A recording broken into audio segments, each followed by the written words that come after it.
వచ్చింది? నాకు అదేం బోధపడలేదు. బోధపడలేదు? పనసపండు తెలిసి ఈ పాండిత్యం అంతా ఉలిపావు, ఈ ఒక్క విషయం తెలియదా నీకు? నాకు తెలియదు బాబు. అక్షరముక్క రాను. సరే గాని నీకు అర్థమైనట్లుగా నేను చెప్తాను, వింటావు కదా? సంతోషమే కదా? గజము అర్థమవుతుందా?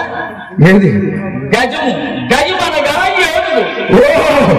మహారాజు గారు ఎక్కి ఈ దారంలో పోతాడు అదేనా బాబు? ఏమన్నావు?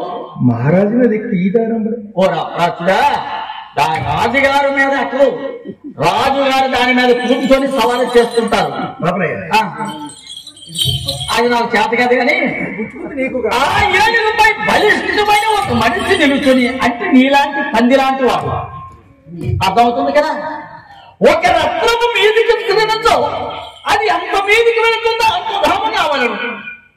అర్థమవుతుంది కదా? ఏడు బాబు విన్నారా బాబు?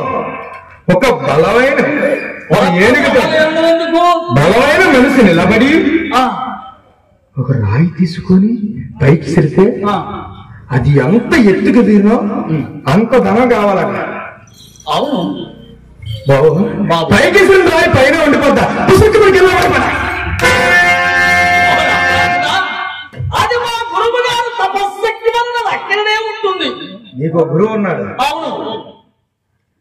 నువ్వే మాయలో ఉన్నావు, ఆడు ఇంకెంత మాయలు. నీ ధర నాకు అర్థమైంది కదా, తోడుతో నేను మాట్లాడాలి. ఆయనతో మాట్లాడుతావా? అదోడితో నేను మాట్లాడాలి. సరే మాట్లాడు.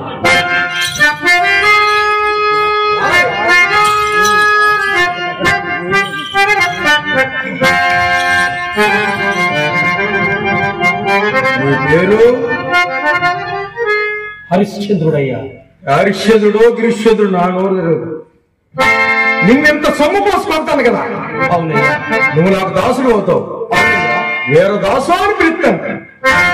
అలాగేనయ్యా. నీకు సమ్మతమేనా? వేరే దాస అయ్యా. వేరే దాస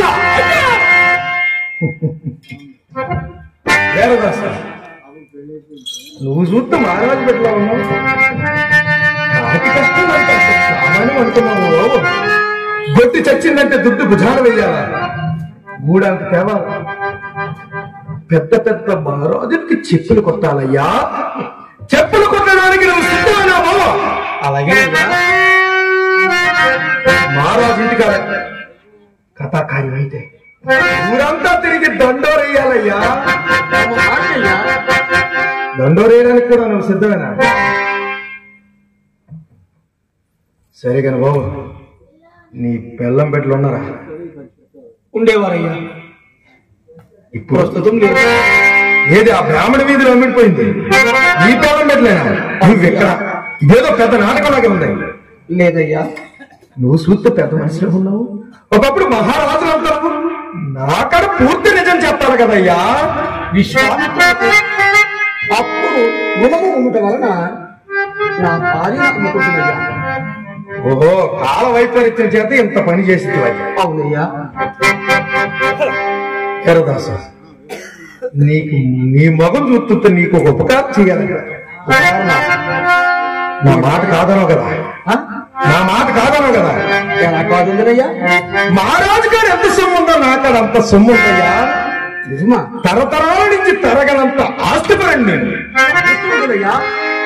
ఆ బాపనాయికి ఇవ్వాల్సిన సొమ్ము నేను ఇచ్చేస్తాను కానీ నువ్వు పోయి నీ బెల్లం పెట్టు దగ్గర ఆనందంగా జీవించవయ్యా. ఎందుకు కష్టమయ్యా?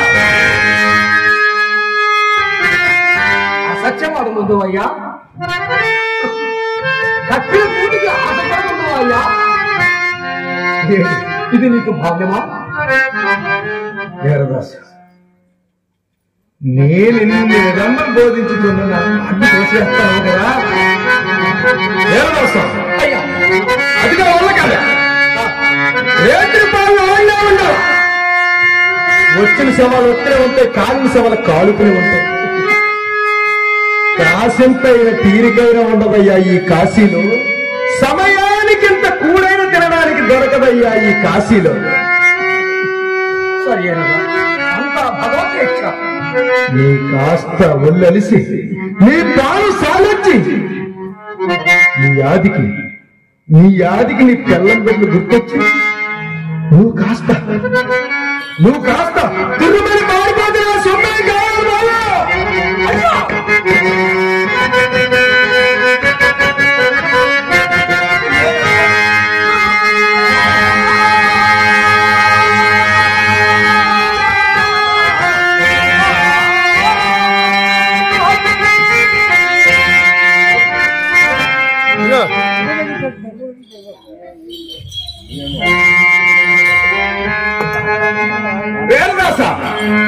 చిన్న మజాక్ చేస్తే నీ మనసేదో తెలుసుకుంది. నువ్వు కాబోక్క మనిషి లేదు దర్శ నీ వల్ల కాడు. మహారాజు నాకు కొన్ని ఆనతలు ఇచ్చిన చిన్నంత దండలు ఇస్తే గాని ఏ శవను నువ్వు దహించని తమ ఆజ్ఞ ప్రకారం అభినయ చేసేది. నీ ఓరైనా నా ఓరైనా తనకు నీ కళ్ళం పెట్టలేనా